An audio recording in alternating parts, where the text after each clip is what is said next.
I'm still Harry. I'm still Richard. Well, it's Dead Decks. Dead Decks. Yeah, buddy. All right, buddy. Yeah. Shitting, vomiting. What's happening? Dying. Who cares? I think you just had a stroke. Yeah, I'm doing what Magic the Gathering's going to do. Die.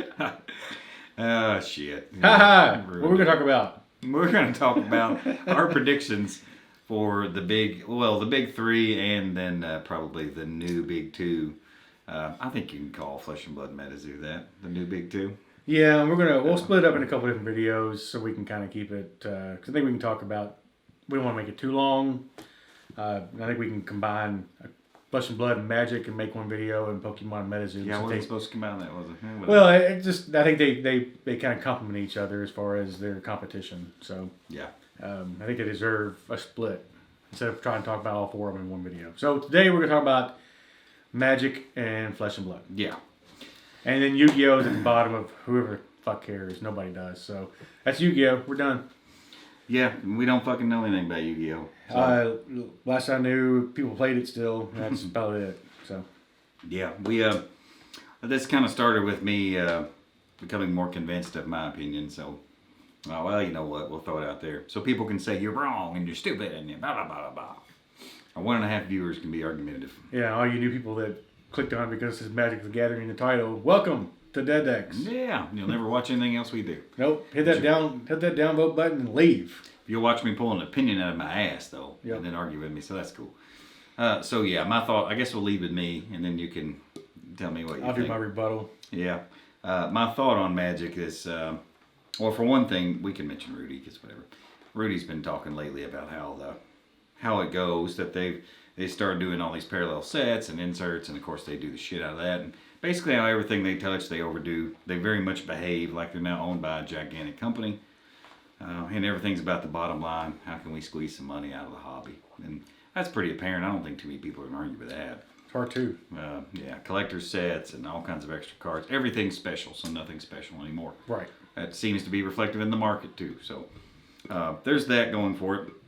The fact that they're owned by a big company who's really only caring about the bottom line, I don't think they care about players. Stockholders and all that. I'm not going to go on an evil capitalism rant because I don't really think that way. But nonetheless, that's the way it works. The moment they think it's not going to be successful anymore. Money now versus success later. That's right. Squeeze it now. And if you kill it in the process, so be it. Go on to the next thing. Yep. I very much believe that's the model they're operating on, and that they're running out of gimmicks. That serialized cards may be the last one they can do, and fuck, they make a set where everything's serialized. It's all one of one because they all have a tiny black dot in a random spot, so they're different. And then they'll just fucking kill the whole thing.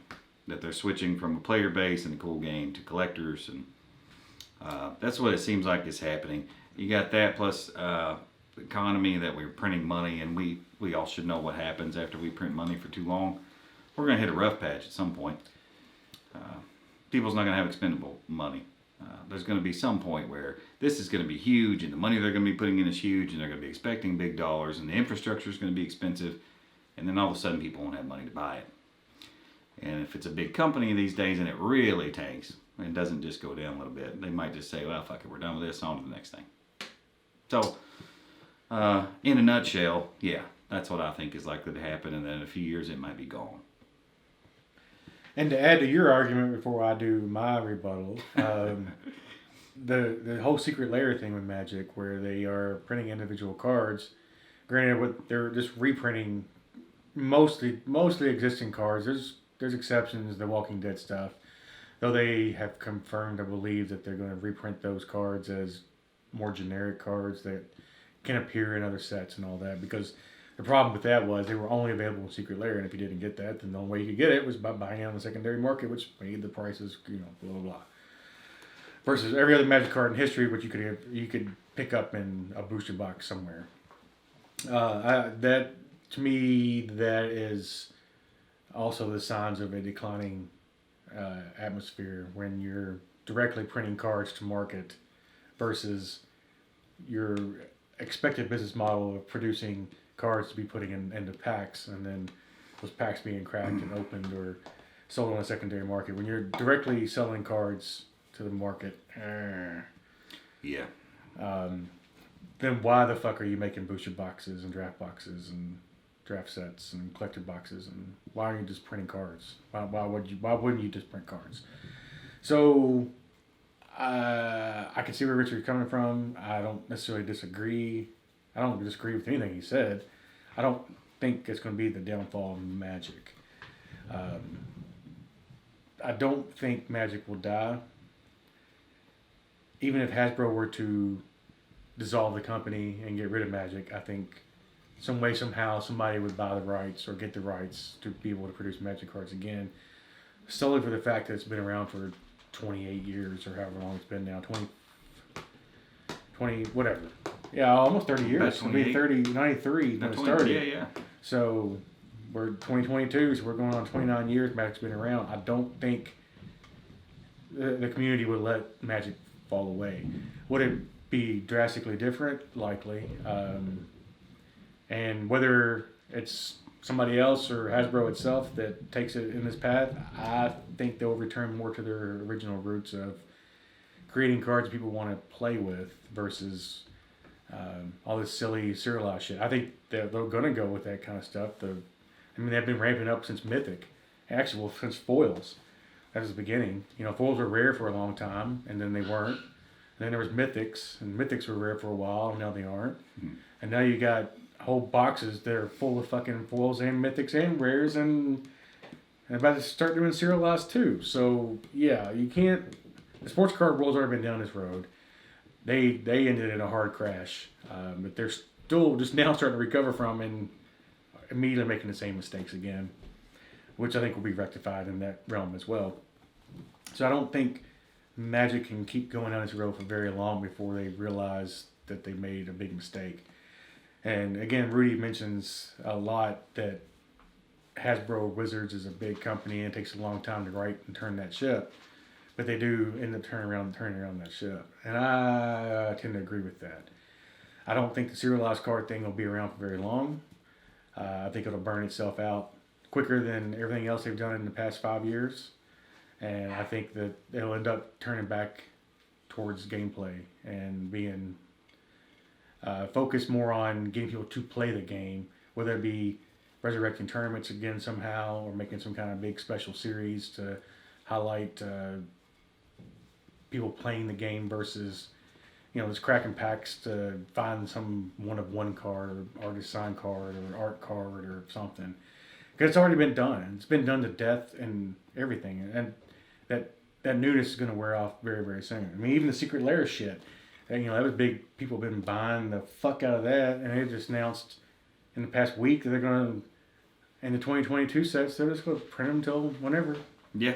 There's no more, we'll print them for 2 days. And then whatever you order in that 2 days or however long it is, a week, whatever, we're going to shut them off. Nope, we'll print them till demand. So, you've been buying all that Secret Lair shit. Yeah. You may be okay with what's been produced in the past, but I wouldn't hold my breath. They never said that they wouldn't ever reprint that shit, I don't think. Yeah. Even if they did, it doesn't fucking matter. It's not the reserve list. Reserve list never been touched, and I don't think it will. I think now if they ever reprinted their reserve list, I do think that would be the end of Magic. I think you would completely... If they turned it off, yeah. I think you would completely collapse the confidence in the entire game. Yeah. Yeah, you got to wonder if, they get too greedy, if they would ever consider doing that. Yeah, that would be pretty devastating, I would imagine. Clarify a couple things. One, I'm not a hater. I don't dislike Magic at all. I actually still really like the game. Still play it some digitally. It's mostly just too expensive for me to really mess with. I'm a little bit too cheap for that, and drawn to the obscure stuff. So. And the frequency of the sets they put out. Oh yeah, just to stay current. Well, they almost always have some kind of a product coming out. Yeah, I can't hang, and I have some completionist tendencies, and playing casually would be fine. I wouldn't have any issue with that. I've got a few cards around. Here you got me some of the D&D ones, which I really like. So no, not a hater here at all, and do not wish that to happen. So just to be clear, it's not one of those, it's kind of rotten hell. No, I just think maybe that they're going to collapse under their own weight, and yeah, by dead I mean not supported by the company. I don't mean not active, and I certainly don't mean not valuable. it's very likely the prices of everything would, as you mentioned, Yeah. where earlier we were chatting about it, would go through the roof. So yeah, I don't mean it's going to be dead as in not played. There could be huge private tournaments and probably would go on forever and ever. But it just may be that the company would be done with it. That we don't know how to downsize at this point or aren't willing to, and they're going to feel like it's run its course and just say enough. Let's move on to the next thing. And another point, actually, in favor of your argument, is that they keep revisiting old properties or old worlds or old sets and redoing those sets. So, Ravnica they returned to 2 or 3, 4 different times. They're getting ready to go back to Kamigawa again, and they had Modern Horizons 1 last year, and they have Modern Horizons 2 this year, and the reprint schedule on super high dollar cards is more and more frequent. So Mana Drains and Vampiric Tutors and Mana Crypts and all those are in every premium set, and even when they do come out with brand new cards that are super powerful, Jeweled Lotus, looking at you, it's basically a Black Lotus for Commander. It's a very expensive card, but it's really, really hard to get if you open boxes. If you don't, the insertion rate is insane. So there's manipulated scarcity versus normal rares or mythics. Especially when you're talking about the super fancy, full, crappy, full art, whatever the hell. Yeah.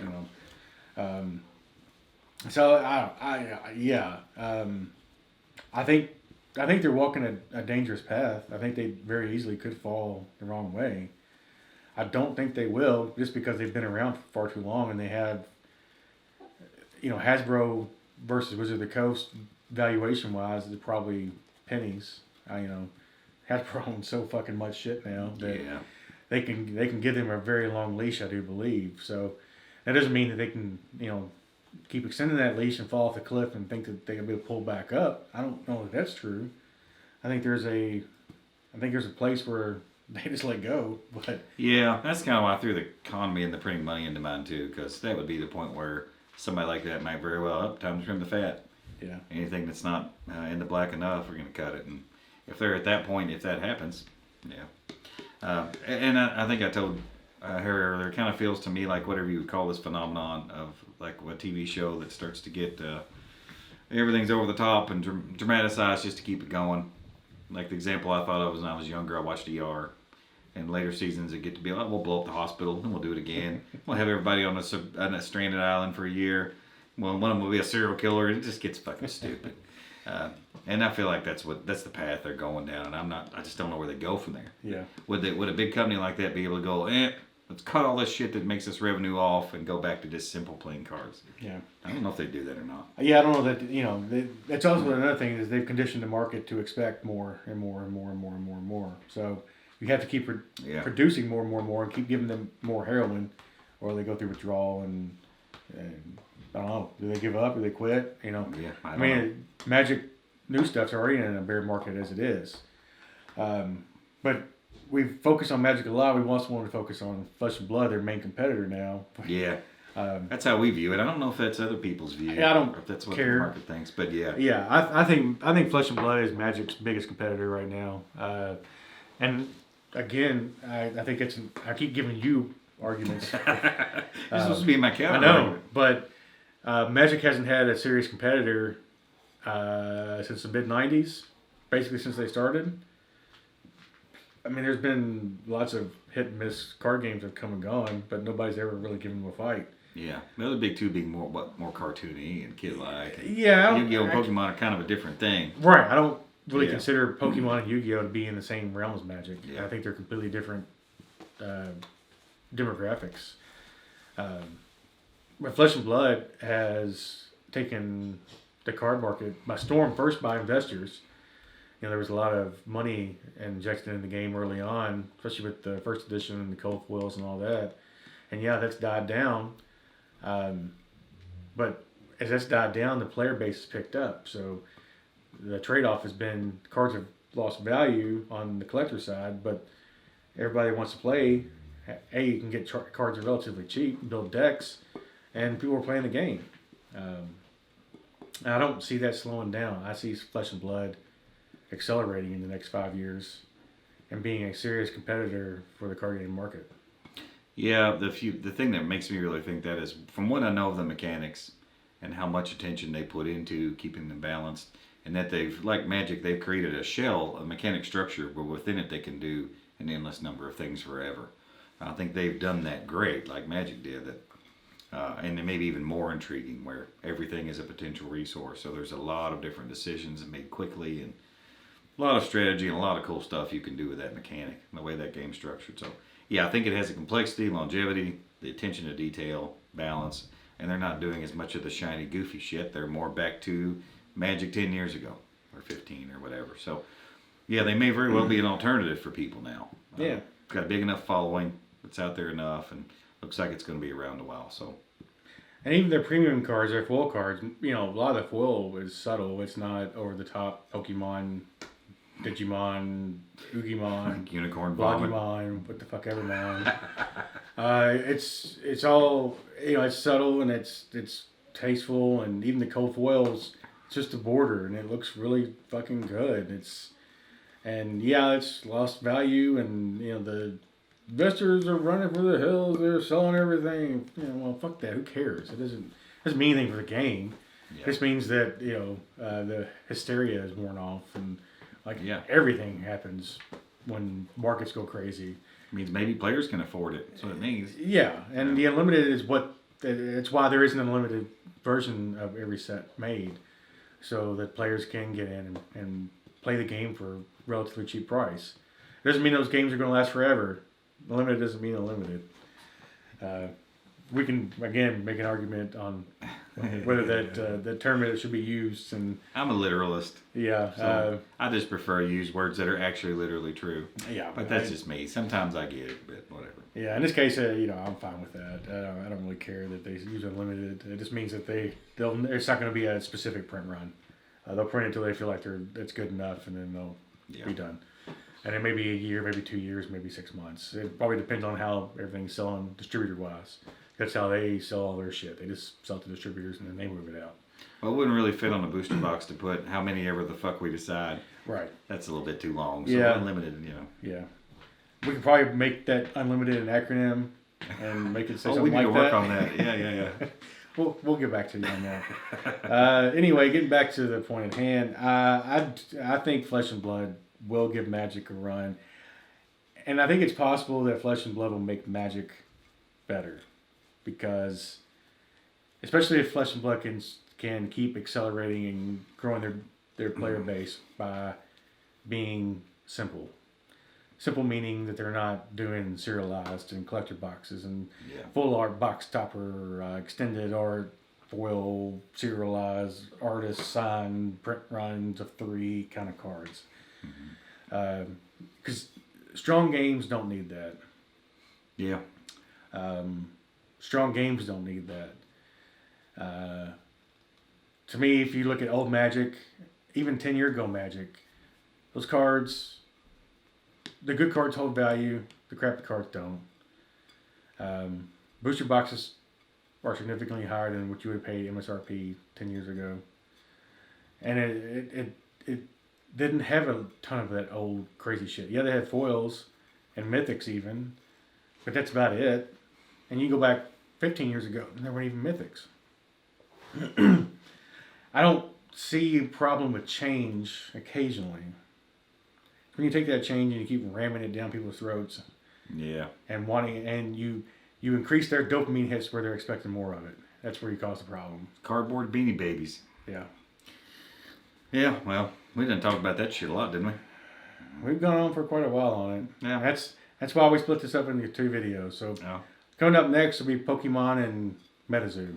Yeah, and I'll end with, I hope that doesn't happen. I really don't. It just looks to me like, logically it makes sense. If you put everything in the pot and look at it together, it seems likely to me, if not, certainly not guaranteed. But all right, well, how we do then? Good enough. Yeah, buddy.